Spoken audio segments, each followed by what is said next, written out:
dealing with all these No, things. no, no, no problem, no problem. I'll just now I'll just put it on record mode, Okay. and then I can put it Oh, later okay, also. ma'am. We'll do Right? that. Yeah. Okay, we can start. Let's start. Keep the laptop. Someone.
things like how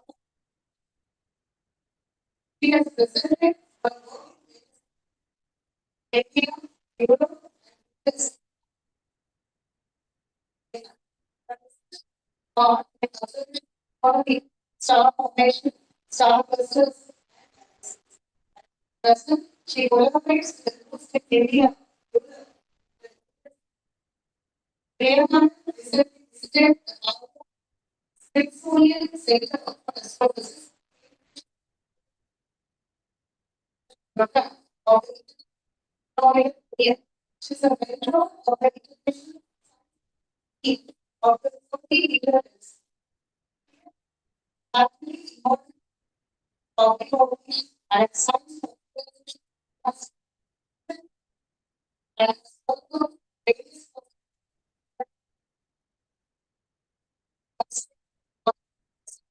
and he is a and a common she is the coach of the women astronomy of the International Astronomy. She was the secretary of the Foundation Education Committee of the Astronomy Society. She is the national astronomy educator, coordinator of the Astronomy for Education. Welcome, ma'am.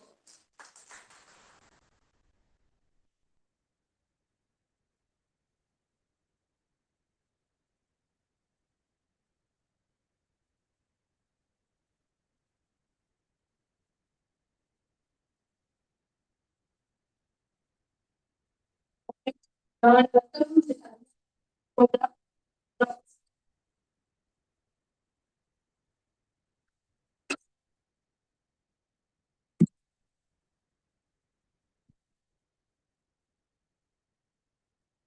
how Stanford is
global leaders in astronomy in our college of National Science Day.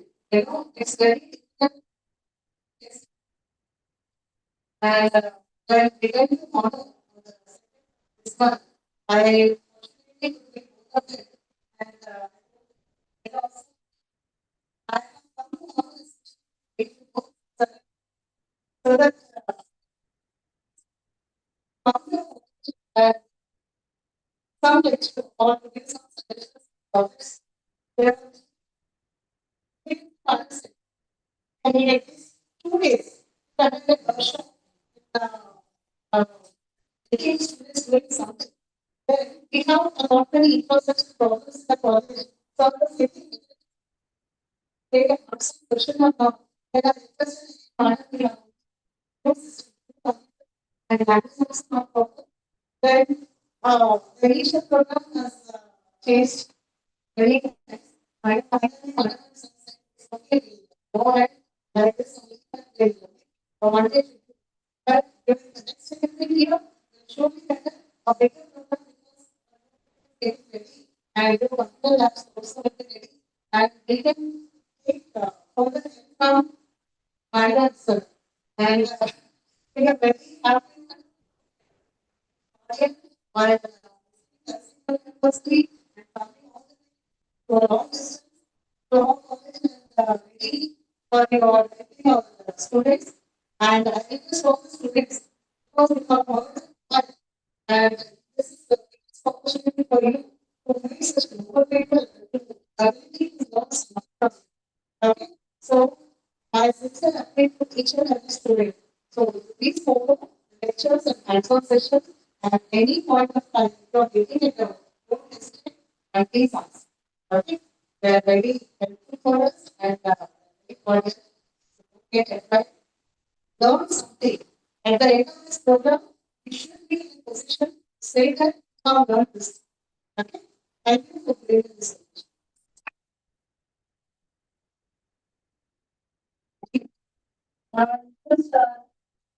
Just,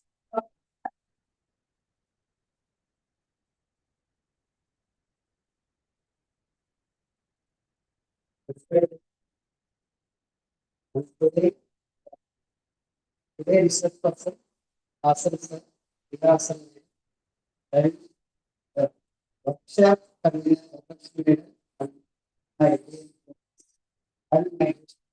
quality. So National Science Day, um, two reasons తోటి ఈరోజు జరుపుకుంటాం ఎక్కువ ఏంటంటే day 1928 February 28. So sir CV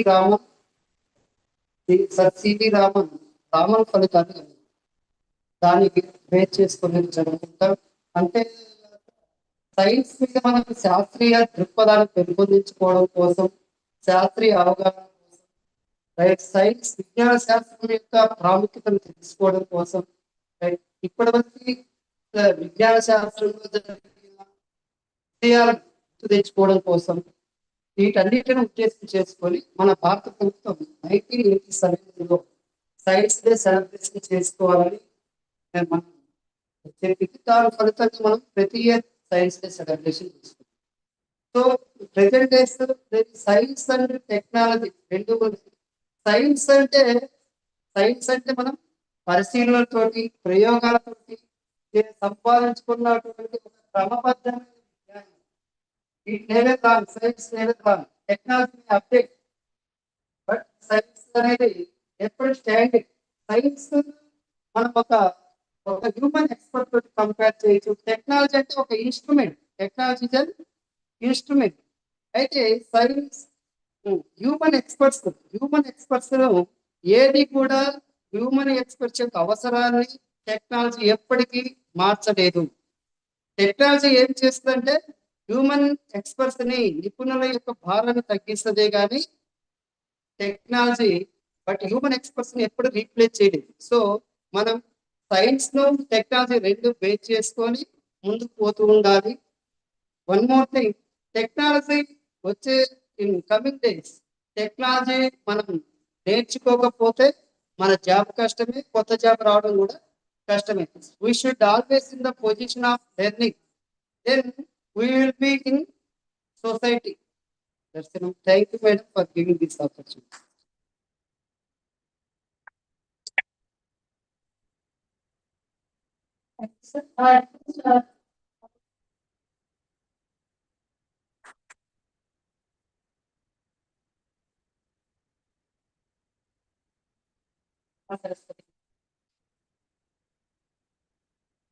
Yes, Priya,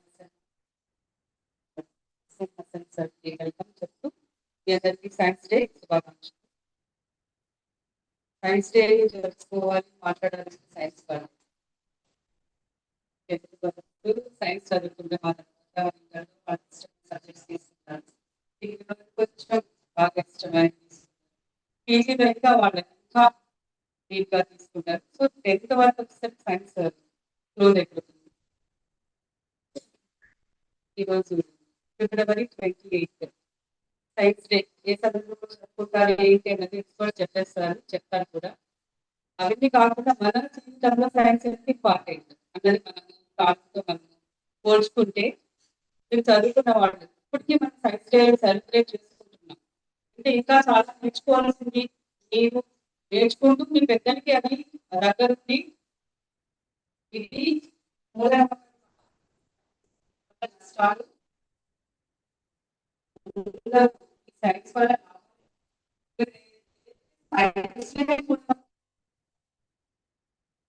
వ్యర్థమైనది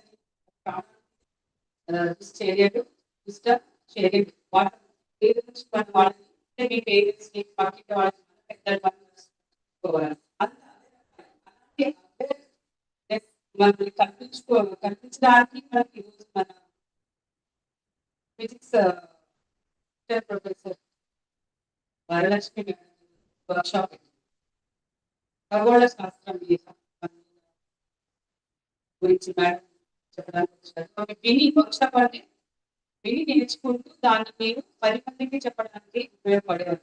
మీరు విని దాన్ని implement చేసి రాబో తరానికి ముందున్న తరానికి అందించడానికి ఈ వర్క్షాప్ ఎంతో ఉపయోగపడుతుంది. దాని నుంచి వినండి, డౌట్స్ క్లియర్ చేసుకోండి, అది భవిష్యత్ తరాలకు మీరు అందించాలని కోరుకుంటున్నాను.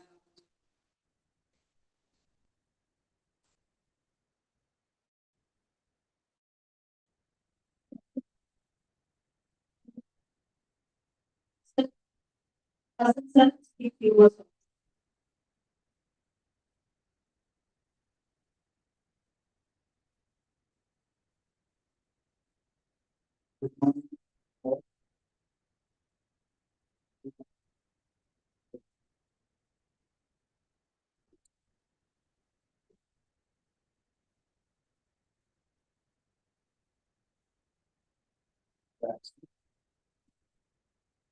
Yes, right.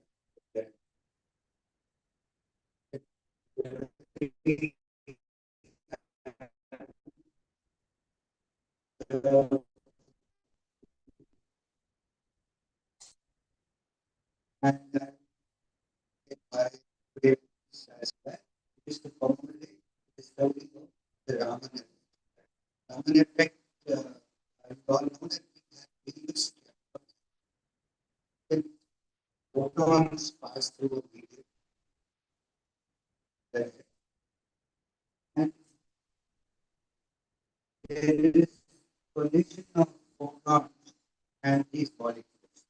So then this collision can be elastic collision or inelastic.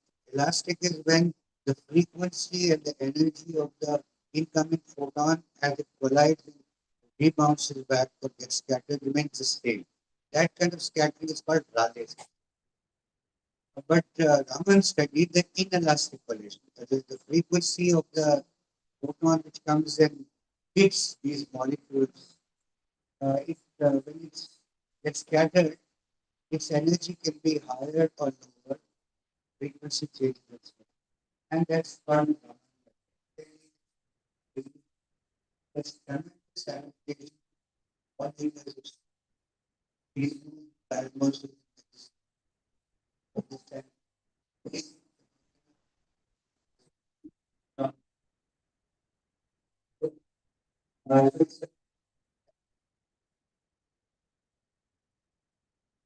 about this very simple. Yeah. Simplest. So there is a very beautiful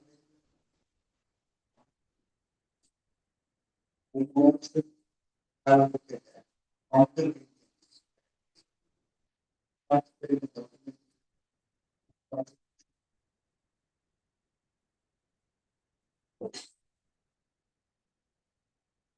very simple.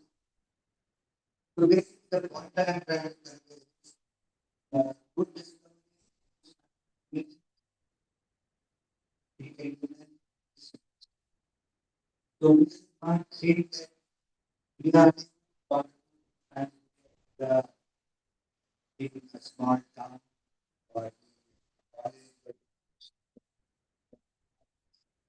There's no such issue of this world.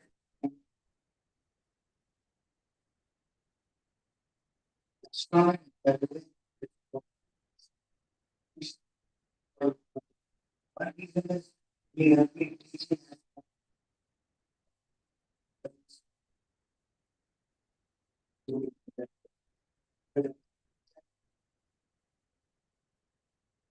we stretch beyond physics and we walk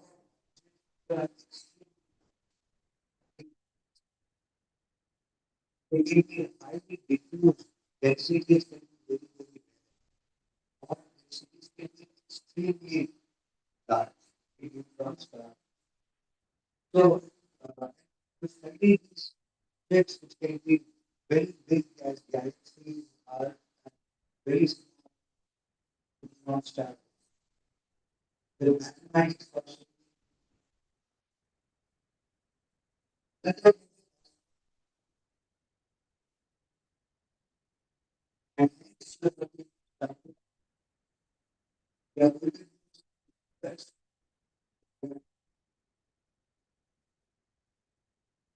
the techniques which we can work with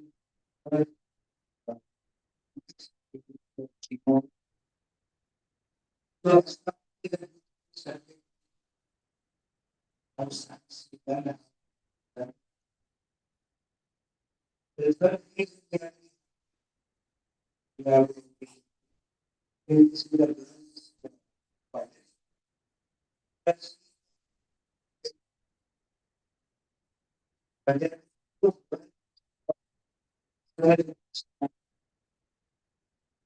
very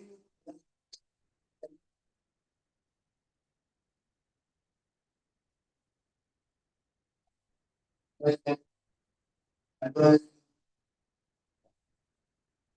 so covering is both and it is very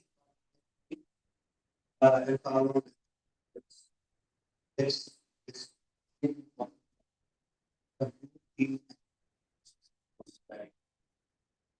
and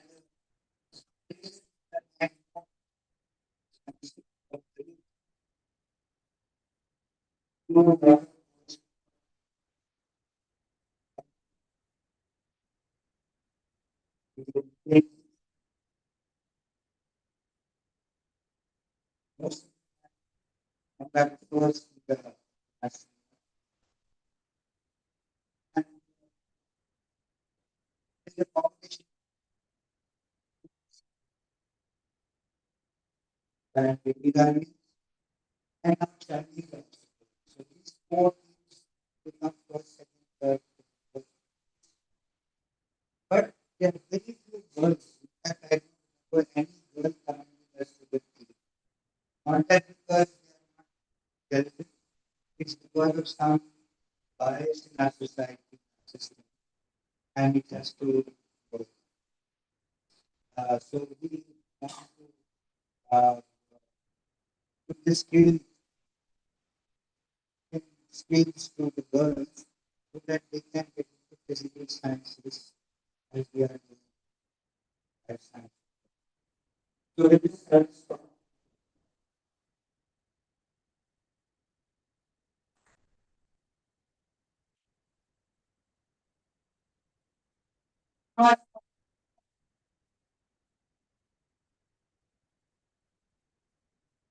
Thank you much, Madam, for calling us. So I said most of the things I would like to say. Oh, that's a problem, but there's still something more I want to say. So, like we said in continuation, that the idea is to teach to astronomy data analysis. Many people think that astronomers only just look through a telescope and see songs and dance and things like that. But that's not what we do. Right? We actually use astronomy data, data from various telescopes to telescopes. And we analyze that in different techniques and different ways. So we analyze that data and from that we get important. Right? Now, what Bharat Sri told me is that projects, right? So for the first project, it's only one thing. We have planned two projects. Okay. One is a project of exoplanets using data from Kepler. That's he looks for exoplanets. The other one is a project using galaxy. Galaxy and study.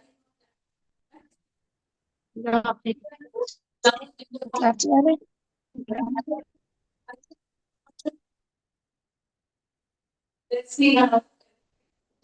But we are looking at the value, right? So we will know how much of the remaining few existing students can continue upon and most welcome to get in touch if you have any questions or any doubts. Right? And hopefully once your new building is made, we can come for the longer workshop. But meanwhile, you can actually complete some more things which are mentioned in the manual for both these projects. Right? And in case you're getting stuck or having problems, you're most welcome to get in touch with us. The phone number is also there. WhatsApp stays there. You can always get in touch. Good. So, thank you.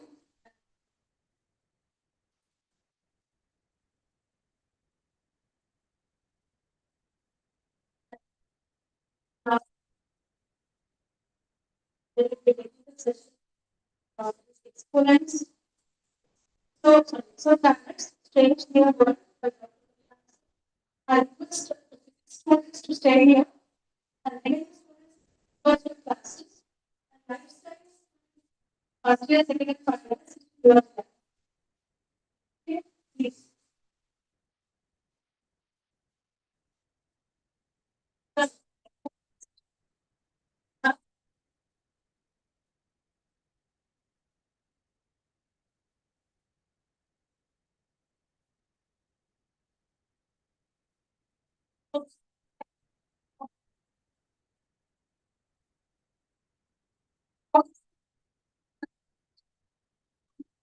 The top of station here only.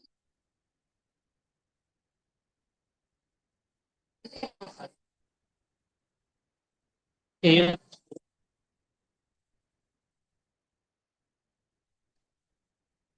And the faster content will export of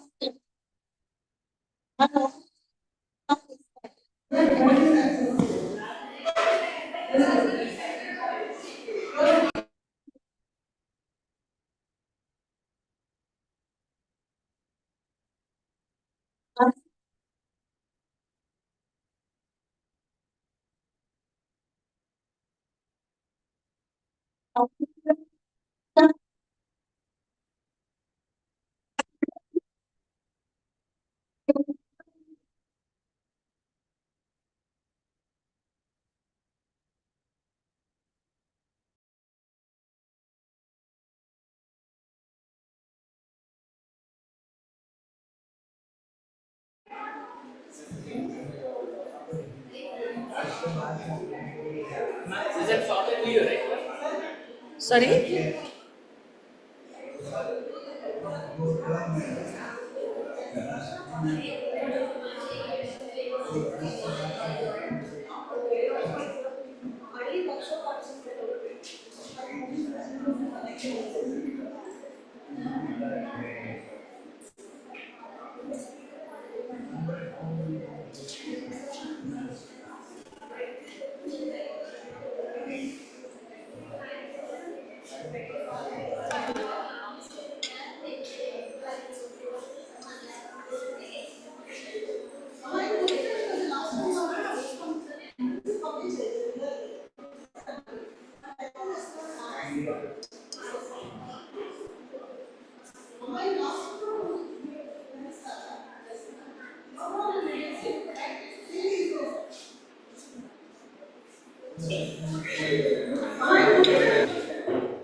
Check that today.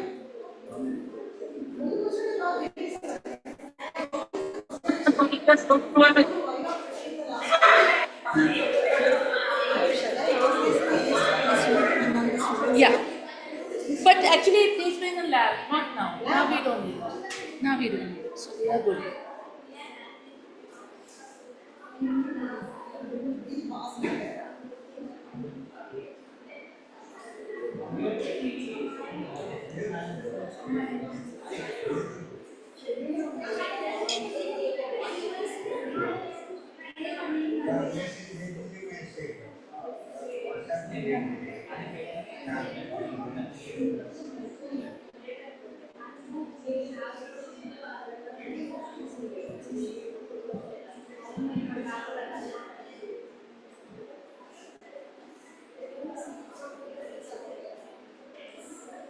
So shall we start? Okay. That mic, okay. Then I'll stand here so that I can change my things. Right.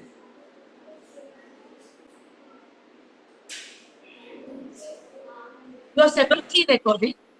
No, same. That's same thing, madam, which is being telecast.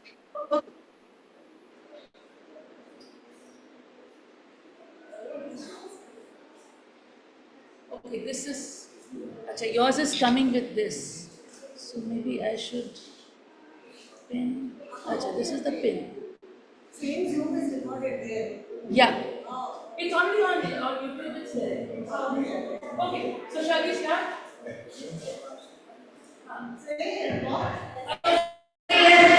Say yes. Good morning. Okay. So, Hasan, yeah, we're running quite late. It's 11 o'clock. So, but we try to like If it is not comfortable, yeah. someone. No. Like I told you, my voice is not better. So, like I told you, we are going to basically show you two projects, right? Two astronomy related projects, and we will do some amount of it today. The remaining things are written in the manual which is given to you, so you can later on try it out. So you can later on try it out, and you can later on try it out, and then if you get stuck or there are any problems, you can tell us. Okay. So what we're going to talk about today is a very important topic in astronomy.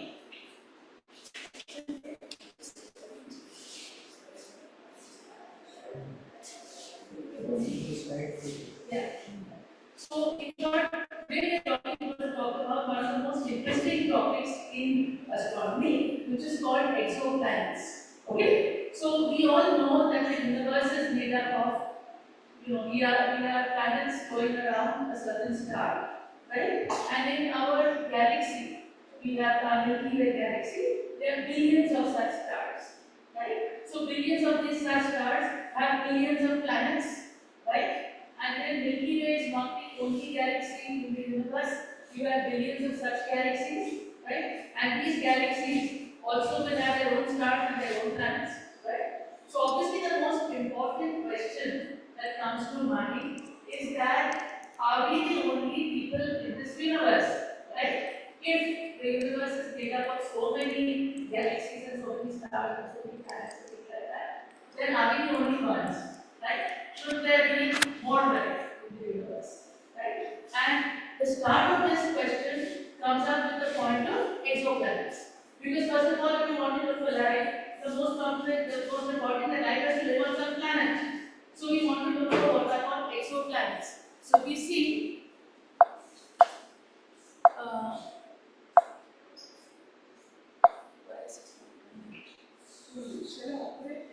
no, actually he's given me this. It should work. I don't know. Let me just see that. Yeah. So the question is, why do we look for exoplanets? Exoplanets is this home. Okay, well, the angle was wrong. So now this will come. Sorry, this is good. Sorry. So why do we look for exoplanets? We basically look for exoplanets because that will be the home of this life, right? So what is the definition of an exoplanet? And this is a very famous dialogue from a book and a movie by Carl Sagan. This is called Contact. You can see the movie on YouTube. It's a beautiful movie. It's called Contact. And in that, there's a little girl who asks her, who then becomes an astronomer later on. She asks her father, right, that should there be life in the universe? And he says that universe is a pretty big place.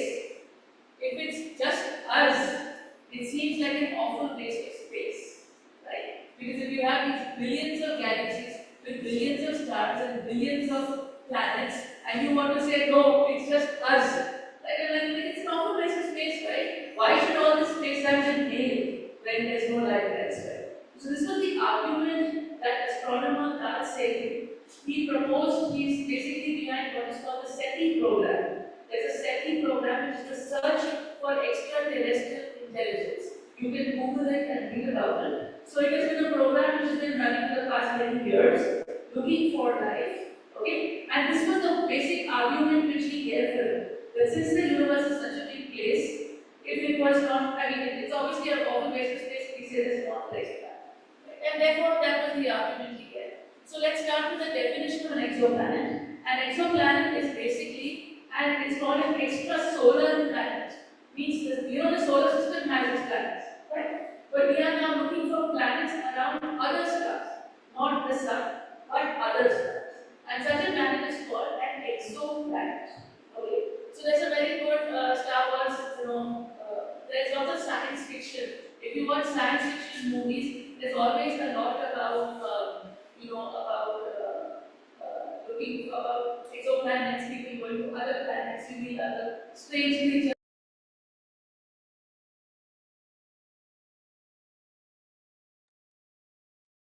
So then sometimes when you do things, so that's it. It's all steps. So I think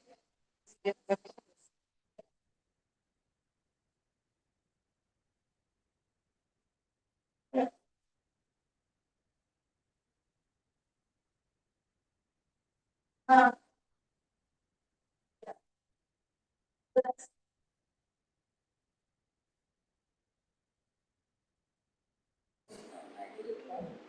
I need the mic. Okay. So actually, a long time back, we had this person called Bruno. Okay, Bruno was a person who, in more than 500 years ago, he had already proposed that in universe space seems to be infinite, and therefore there should be life in other places, right? And obviously, this was against the church, because as per the church, the universe was made for us, right? God made us, and God made everything for us, right? So the thing of having other people than whoever God made them, they actually made us. So what are those other people? So Bruno was actually burned alive. Okay? And 17th of Feb, very recently, is celebrated as Bruno Day or Astronomy Day, because that's the day he was actually burned alive for his service, right? So this was not an acceptable thing for people. Yeah. Now let's start off with the first thing in exoplanets. In 2019, the Nobel Prize was given to two astronomers. This is these are actually, this is a PhD student with the supervisor. They work at the University of Geneva, and basically they had discovered an exoplanet in the year 1991. Okay, but the Nobel was given in 2019. Somehow the Nobel Committee always gives their prizes much later after they are very confident about number one, the validity of the discovery, whether it is a true discovery or not, and number two, the importance of the discovery. Right? So what these people found is that they found an exoplanet around a sun-like star. The first exoplanet was found even before this, okay? But the thing is that that was around a pulsar, which is a different kind of star. But these people found it around a sun-like star. So therefore it was important because you're finding a planet around a sun-like star. So they actually found this thing. It's a planet around. What is done in exoplanets? The planet has a name, okay? For example, Pegasus. Pegasus is a constellation.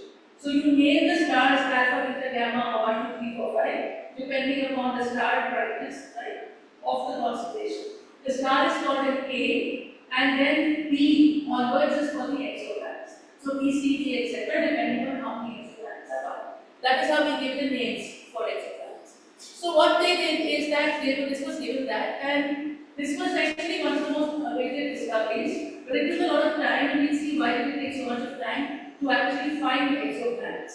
So people, since it was so difficult, right? People thought maybe we are not finding them because they are not there, right? We're searching for something that doesn't exist. So people thought that maybe there are no exoplanets, or what was the thing? Now let me see why is it so difficult to find an exoplanet. Okay, so then what are the detection techniques? There are basically some detection techniques which I'll show you. One is what is called radiant velocity. Okay, you have done Doppler effect. You know Doppler effect. Doppler effect tells you what if I have a source of light or source of radiation. If it is going away from me, the wavelength will get lengthened. It becomes redshifted. If it comes towards me, it becomes motion. Right. So supposing if I have a star with a planet going around it, so this light doesn't come on that. Okay, you have a star with a planet coming around it. So you have that. It's coming from you. It's very faint. They can't see it. It's very faint. Should I put up these lights? Let's see. Now if it shows. No. Yes. Yes. Okay. Okay, you can see. Fine. So what happens is if a star is going, a planet is going around a star, there will be a two-body thing. So there will be an orbit, and that's why there will be a time when the star is going away from you and coming towards you. So if you see the spectrum of the star, you will see the spectral line, and you will see it redshifted and pushed, right? And that is what will happen in the case of radiant velocity. And this is what exactly that team did. The Inaugural and Michelle Mayon, those two that I showed you, what they did was they studied it using radiant velocity technique. So the problem is that you need to do spectroscopy of the star, and you need to find out the delta lambda. So delta lambda by lambda is equal to d by c, right? So you will find out the velocity of motion of the star using Doppler effect. The other method is called transit photometry. Transit photometry means what? That this is the star, planet comes in the front and goes behind. So when the planet does not give any light of its own, right? The star gives light of its own. So when the planet comes in front of the star, it actually blocks the light of the star. So the light of the star will fall, will decrease, right? And that is what we call transit photometry. And then there's what is called microlensing. There can be a gravitational effect. And then what we do direct imaging, that means we try to directly image an exoplanet. Now see, this is a description of radiant velocity technique. This is the star, this is the planet going around, star is going round. So when you basically look at the star, either you will see the wobble in its motion, or in the spectrum you will see redshift illusion. Right? So you measure that, and that will give you the reading. This is the radiant velocity. So similarly, so if this is the spectral line, you can see the spectral line here. It is moving towards red side, that is wrong wavelength, when it goes away from you, and then it goes to the blue side when it is coming towards you. Right? So the spectral line will go red going away from you, blue going towards you. So you see here's the planet. You can see all these images where you can see as the speed changes, the thing will change, and you will see that in the spectrum. Okay? If you are seeing the spectral line. Supposing you have a hydrogen line at 65 it will shift left and right. Okay. So that is the radiant velocity technique. So that another is but the radiant velocity technique, if you look at it, this shift, for example, Jupiter going around the sun, it basically gives you a velocity of 13 meters per second. Okay. So if I were to use the formula delta lambda by lambda is equal to d by c, that means if I were to measure it, okay, that's in another slide, you will see that for the Earth it's only 0.1 meters per second. So you need to measure that 0.1 meters per second. So other problem is also the tilt. You don't know how the tilt of the axis is. So you are not going to know the inclination of the orbit. So you will measure m sin I, and I can vary. You don't know, there is no way you can find out I. So when these guys did it, these two people, this is Michelle Mayon and Didier Collex, okay, PhD student and this thing. You can see that if you see it in terms of wavelength shift, right, I told you delta lambda by lambda is equal to d by c. So if you want me to be 13 meters per second, for example, you will actually need wavelength shift delta lambda will be 10 power minus 14 meters, okay, which is 10 power minus 5 nanometers. Means your spectroscopy technique, whatever you're using, should have that kind of resolution that it can make out if the wavelength has shifted by 10 10 power minus 14 meters. That much of precision you need in your measurement, which is obviously a very difficult thing to achieve. Right? Now you can measure also such things, but what we do in data analysis is that even if you measure something, you also need to measure your errors in your measurement. And for your measurement to be valid, to be respectable, your measurement should be at least 3 times more than the error. This is called the sigma thing. That means you should have a 3 sigma advantage. Right? If you hear some soft sounds, that's not my voice really.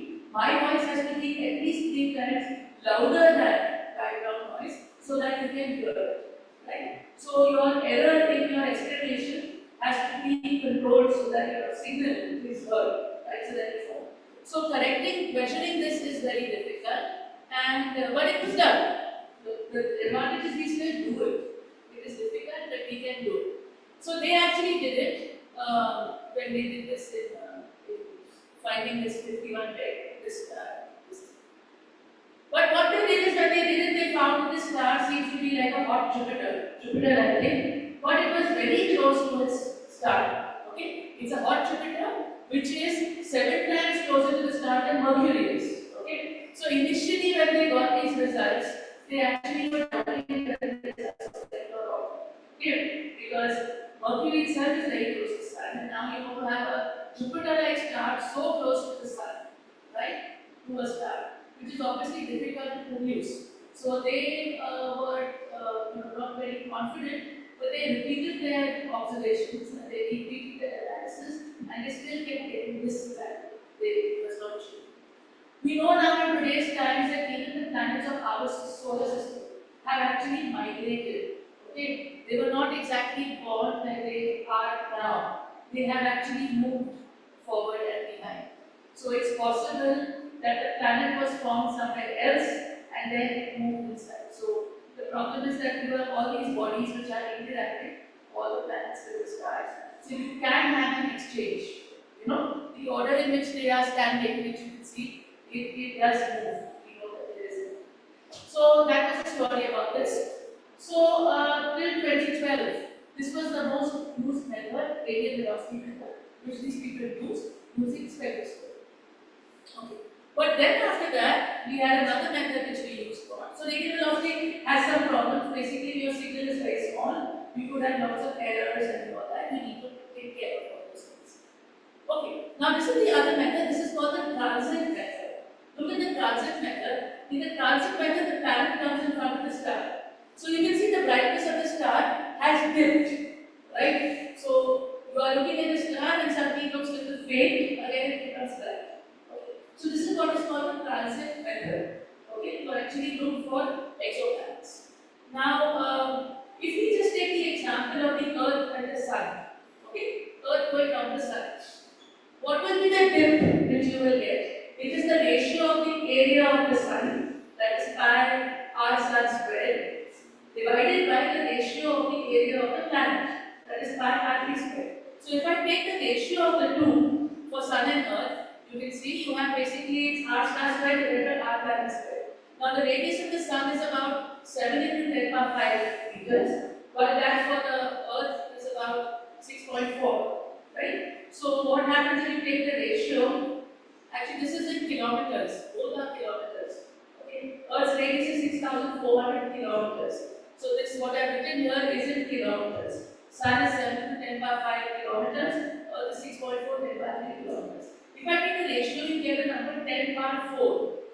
What does 10 power 4 tell you? That means if the brightness of the sun, if I'm looking at the sun, the brightness is 1, then when the dip will come, it will be 0.0001. That is the dip which I will get when the Earth comes in front of it. 1 by 10,000. Another way to say it is if you had 10,000 bulbs, okay, 10,000 bulbs switch on. One bulb goes off, and you should be able to detect that one bulb has gone off. Right? So again, that shows you the difficulty in the transit technique. Why? Because generally the planet is very small compared to the star. Right? So this dip which comes is a very small dip because the planet's size is very small compared to the star size. So this dip you're getting is very, very small. right? Like we said for the Earth itself. So generally finding that dip is very difficult, right? And that dip can be caused by many methods. Suppose you are observing from the Earth, you have a cloud which curves, right? You have some turbulence in the atmosphere. So your fluctuation in brightness will anyway vary because of some other factor, right? And this is an example of one such exoplanet with Jupiter. Look at these numbers over here. See these numbers on the left. We made the brightness to be 1, right? And numbers on the left is 0.994, right? That means because of the planet coming in front, your fall in brightness was 0.994, right? That means you are coming in third decimal place, right? And that means when you see the fall in brightness, you should be able to measure 0.994. Otherwise, you think it is 1 only. You won't see the dip. So the dip is very, very small. And at least you should see the dip at least 3 times for you to say that there is an exoplanet. Acha, then life can be more complicated. How can it be more complicated? Supposing this star, like the sun, has more than 1 exoplanet. So it has say 5. Acha, all these 5 exoplanets will have their own periods. So they are going to cause different kinds of dips. So this is looking very nice. But a general transit image may look much more complicated because this one is only 1 planet they show you. But if you have 5 planets, all of them have their own periods. So the dip will come differently, right? So it's obviously going to be much more difficult to find it. So that's the difficulty. This is with the ground-based telescope. When people look at this, you can see that this is a exoplanet called GAS 33B. This is looked with a telescope on the ground. And you can see how much errors you're getting in measurement. You can see that there is a transit. Transit is there. But you can see that there are so many errors in measurement. Right? You saw the Kepler image. Kepler image is very different. But this one, the errors are much larger. So micro lensing is another technique where if you have a star in between and you have light coming from, you're looking at it, because of the gravitational influence of the star, it will get scanned the planet, you will get a little bit of lensing effect. So actually this is very again difficult to observe. What you will see is if the planet comes in front, you have lensing effect, due to which the brightness of the star gets increased. It behaves like a lens.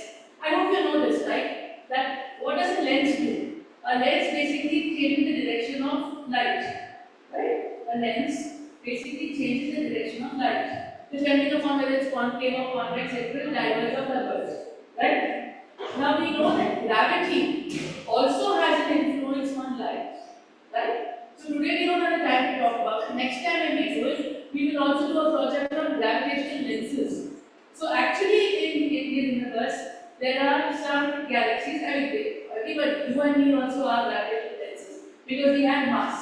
Because you have mass, you will basically divert light, right? And because you will divert light, you can create images just like a lens does. Okay? So we will talk about that next time. But the gravitational lenses where they actually do that. So that's exactly what's happening in micro lensing also. That this planet which comes in, it acts like a lens and it creates an image and makes it look brighter.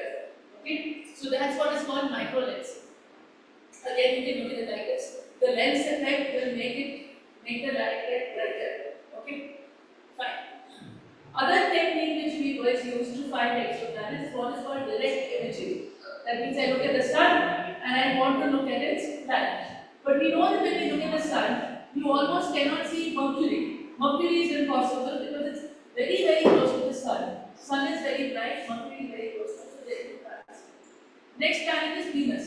Venus we can see very nicely, right? You either see Venus as morning star or evening star. So either when the sun is rising or setting, you will see Venus very nicely, and it's near the sun, right?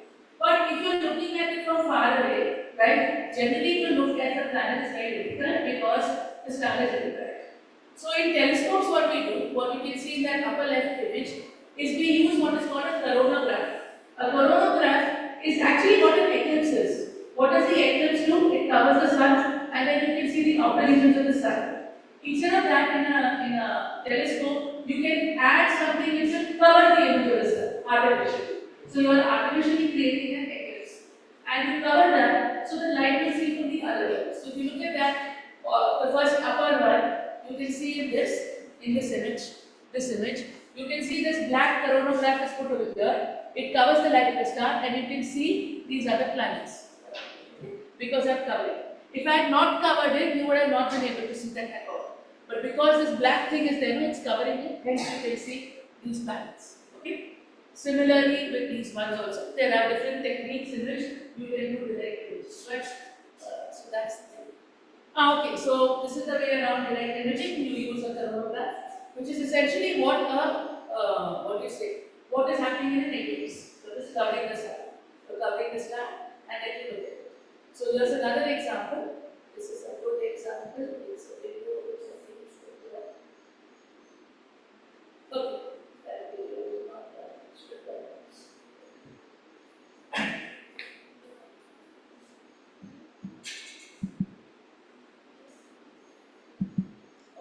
it doesn't want to, but it's okay. We can do it. Okay. So direct imaging is also a standard method used to look for these things. Okay. So there are many examples of how direct imaging can be done.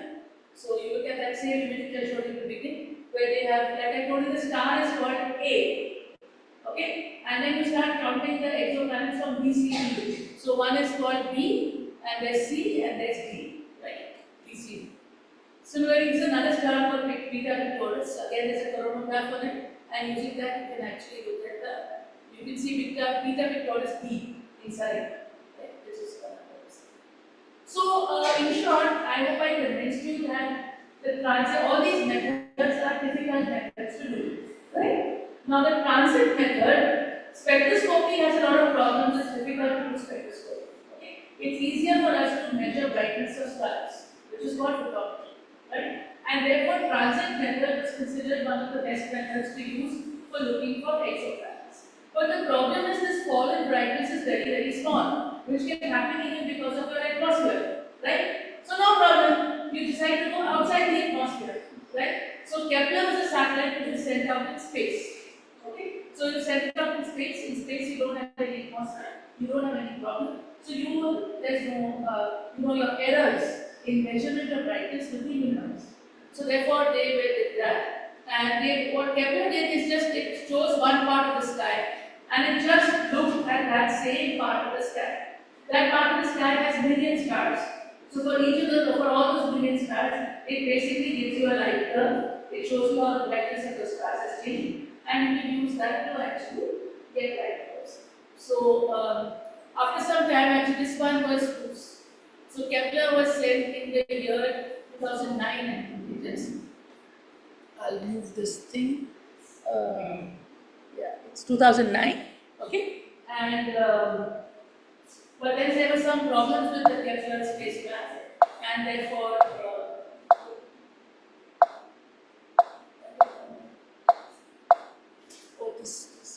Is this the problem? Okay. So what happens is then the Kepler spacecraft there were some problems, and therefore the sequel to that was called the K2 mission, Kepler 2. And but we were basically working with Kepler data. Okay. There is K2 data also which is there from 2013 to 2018. But that one is from 2009 to 30. So this is the data.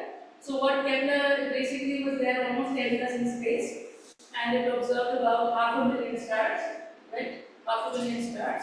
And this is an earlier data. This thing is saying 2000. This thing, but the first slide which I had actually has the numbers.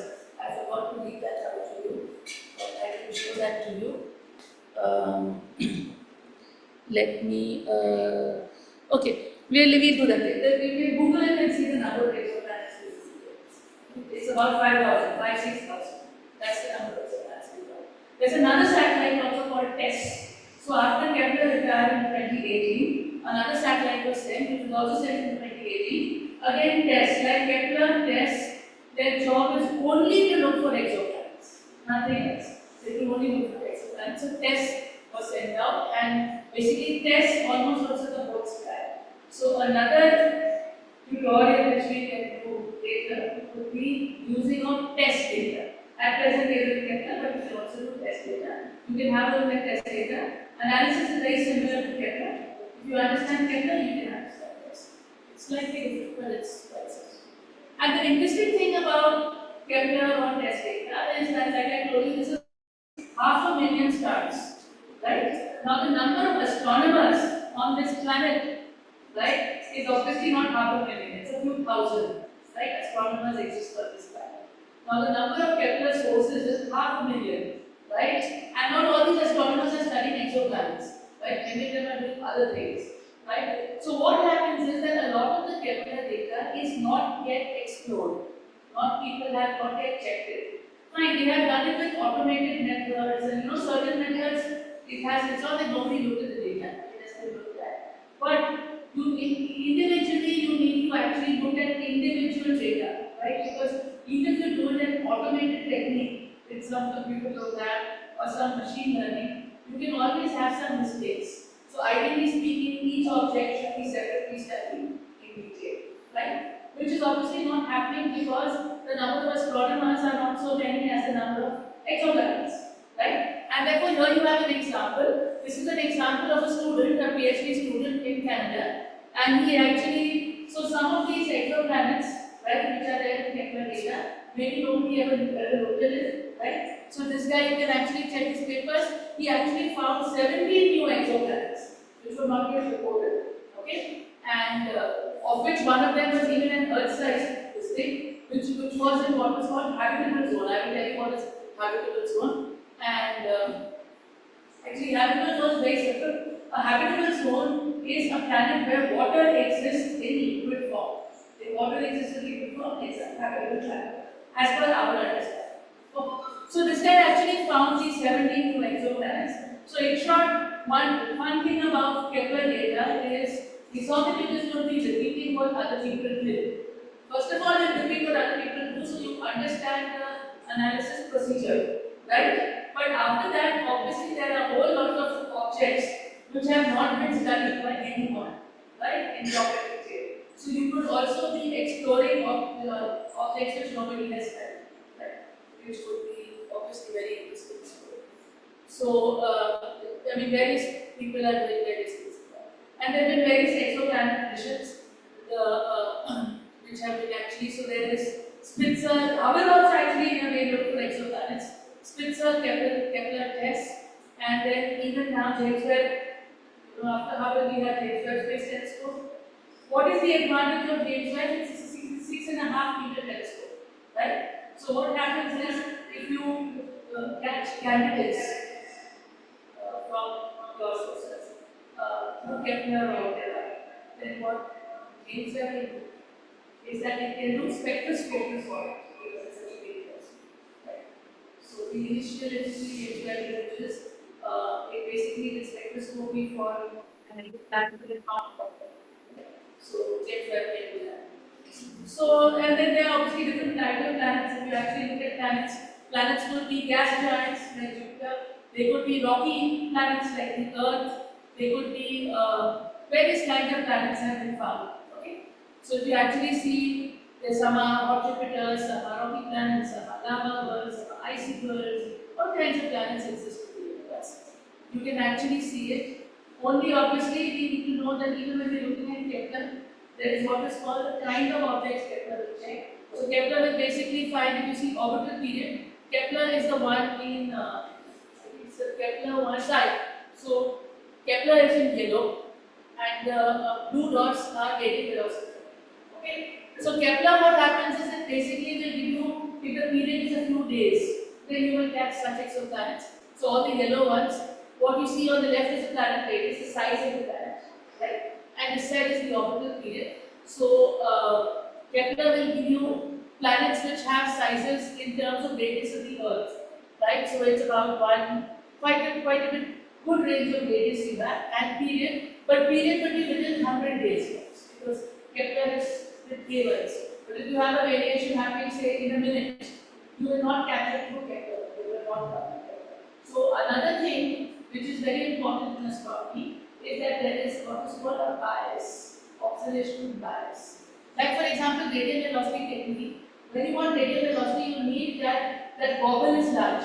For the wobble to be large, the planet should be massive. right? So obviously in radial velocity technique, you are going to catch big planets, not small planets. So initially what happened is people discovered planets to be like super Jupiters, Jupiter-like. But that's because you're finding that, right? You are searching and your technique is sensitive to finding that. I am going to sit in this college and I'm going to do a survey, right? Or for example, what is the subject that people like? And I discovered that amongst all your girls, you don't like physics, right? But my problem is my sample is biased low because I'm sitting over here and I'm checking it over here. If I go to another place, maybe the value will be different. So this is the bias. So in astronomy, a lot of problem is about observational bias.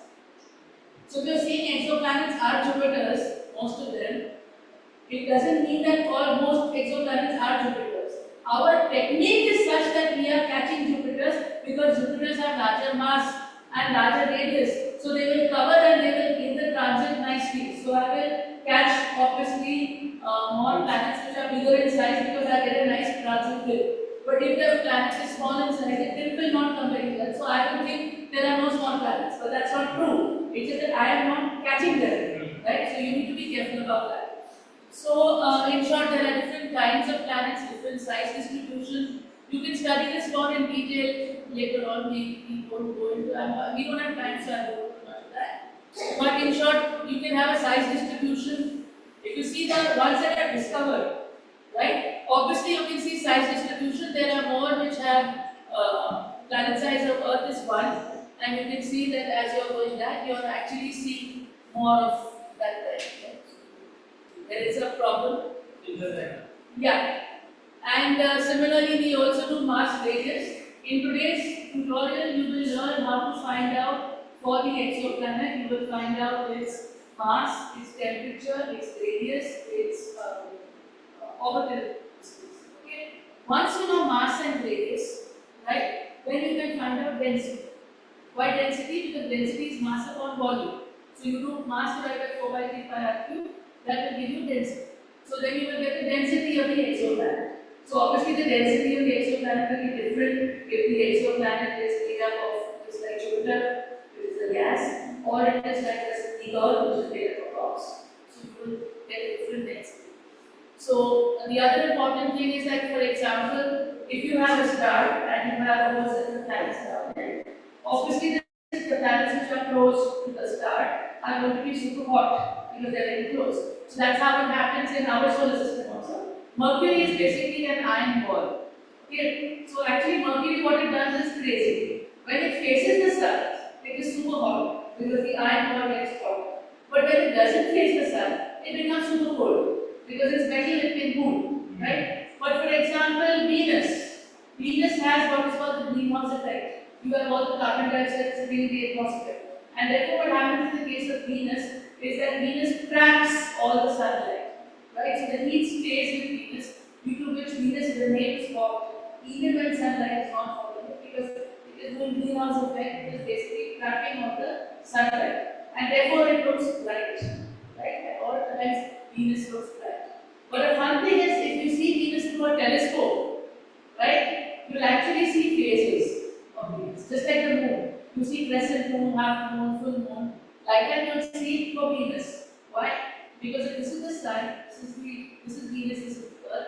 Supposing Venus is over here, Earth is here, we will see some crescent, we see over here. So depending on our position, we will see Venus as crescent, half, full, whatever. So we see Venus through a telescope, we will see that. But outer planets, beyond Earth, for example, Mars, Jupiter, Saturn, that you won't see phases because they are there. Earth is here, so wherever you see it, it will be the same, right? You will not see phases. So when Galileo, the first person to look through a telescope, when we saw phases of Venus, you need a very small telescope to see phases of Venus, very small telescope. So if you do it with that, you will see phases of Venus, and that's when we said that Venus's orbit must be inside Earth's orbit because otherwise you will not see phases.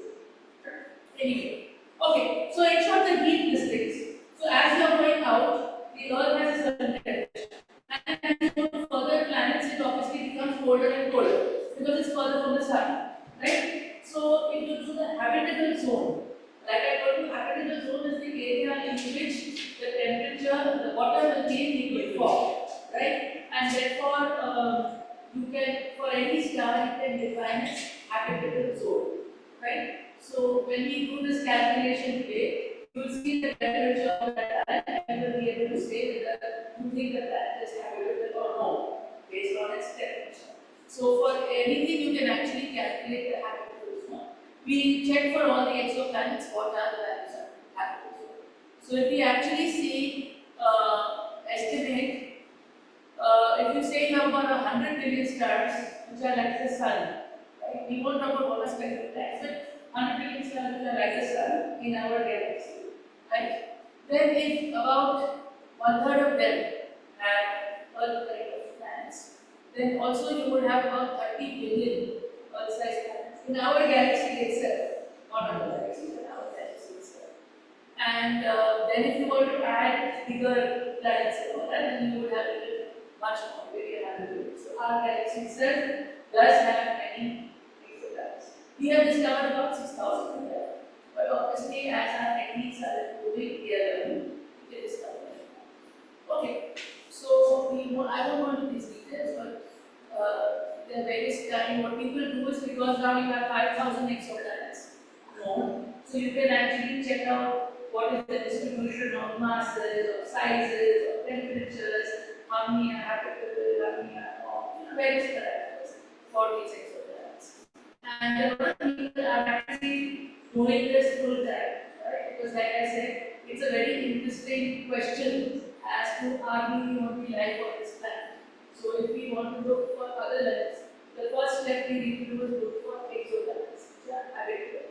Then we can do spectroscopy, which James Webb has already done, to check out whether those exoplanets in their atmosphere, do they have water, do they have oxygen, do they have whatever we think is required for life.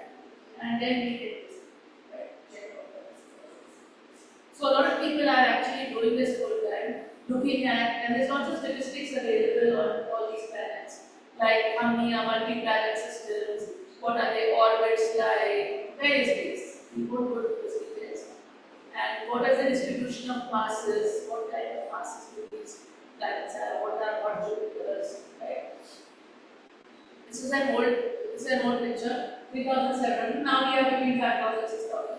But if you actually check out in this is an older listing, you can see that of the 3,700, the giants are obviously more because they are easy to catch.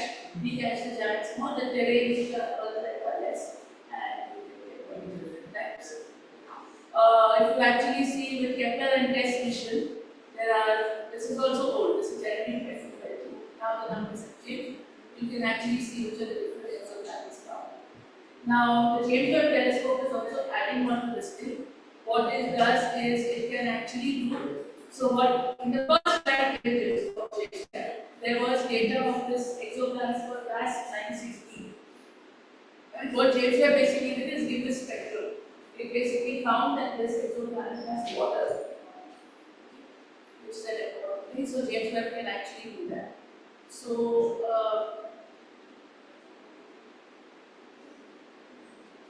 yeah, so that was James Webb. And now what we have various other telescopes also which will look for exoplanets. Okay, there's another open telescope, there's another one coming from the Nancy Grain, there are various other telescopes which we are finding on this thing. And now that we have detected, we need to expect to find. Okay, we won't, I think I won't go into this. I don't know. I think I will stop over here. I can tell you many more things, but I will stop over here because I think we've run out of time. Okay, so that's the story about exoplanets. What I'm going to now do with you is basically a tutorial on using Kepler data. Okay, so we are going to look at Kepler data. Like we will, for Kepler gives you for every star, it will give you the difference in change in brightness, right? So you'll be able to see the transit curve, right? Now I'll show you how it is, how do we use that, and then how can we use that to finally get parameters of the exoplanet. So that is supposed to do in the computer lab, right? Yeah. So absolutely, I'll stop over here and we will go to the computer lab and we do that. Any questions? I'll take questions now. On this. Questions?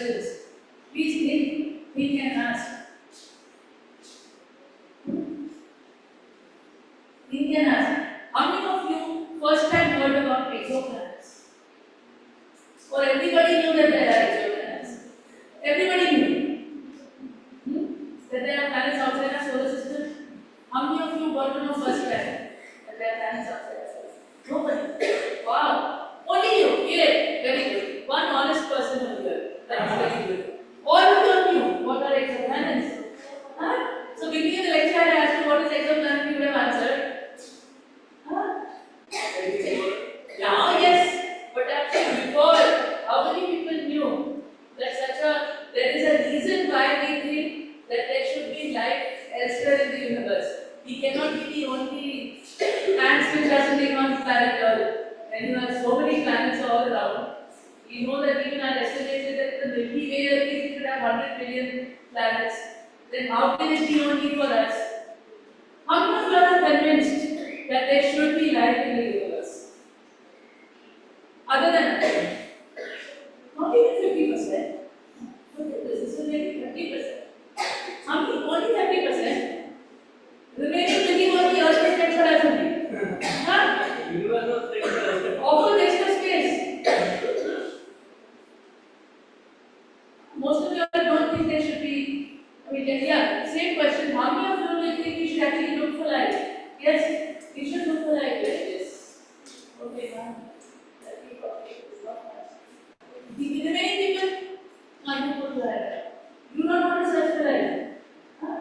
You don't want to know who lives in your neighboring house. You see a house near you. You do not go and ask who lives there.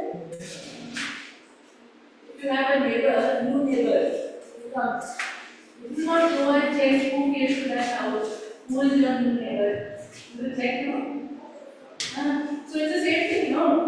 It's the same thing. There are a lot of planets in the universe. You actually want to know who's there where, right?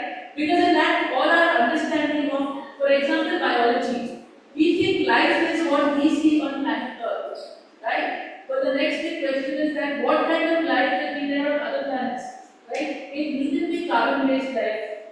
We are carbon-based.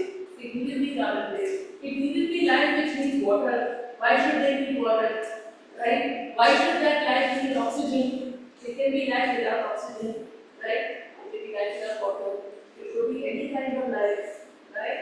So isn't that interesting to so our whole understanding of biology, which we are doing just studying life on Earth, it would be very different if we then see it in 10 different planets. So we see 10 different kinds of lives, right? And we probably have a better understanding of what life is, right? Because we are seeing these different kinds of. See Men in Black. Men in Black is a good movie. It's on YouTube also. Because it's an old movie, so it's free. You can see all these fun aliens. Okay, fine. So nobody has any questions. Please ask. What's the nearest exoplanet that is happening? That's a very good question. I have to hold it as well. Nearest exoplanet is habitable. I think the toughest, maybe toughest was Inaugural one. No, Alpha is not habitable. It's not habitable. We say nearest habitable exoplanet. I think toughest is at the side. It was one because lots in the news, like 5 years or 8 years ago. How come? Like, I will have to Google it. You Google and you will check. But it should be, see, Alpha Centauri is itself 3.5 light years. What does that mean? If you send a signal, it will take 3.5 years to go there, it will take 3.5 years to come back. So it will take you 7 years to. What is it happening? Okay, so fine, Proxima Centauri is potentially fine. 4.2 light years.